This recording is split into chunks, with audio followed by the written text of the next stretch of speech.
sure that Mississippi's children are properly taken care of could soon be taken over by the feds. A report finds the Department of Child Protective Services is failing to meet standards in a court order. WJTV 12's Gerald Harris joins us now with the details. Gerald. The agency has around 4,700 foster care children, and now it is being brought back to court, accused of failing to comply with a court order.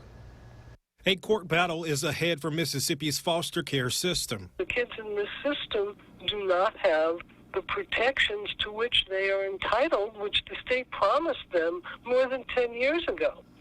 So we will seek a receivership at this point. We were not surprised with the court report. We knew that we are still having a lot of work to do to comply with the court agreement. The report by a court monitor found Mississippi met only 37 of the 113 standards, and it wasn't complying with 35.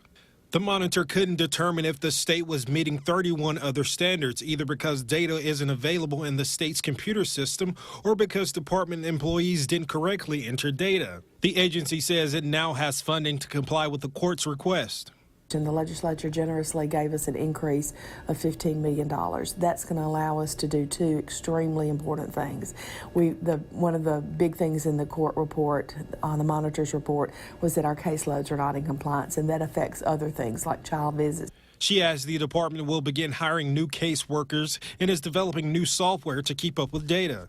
But both sides disagree on who should be in control. 10 years is a long time to wait. I have a long attention span.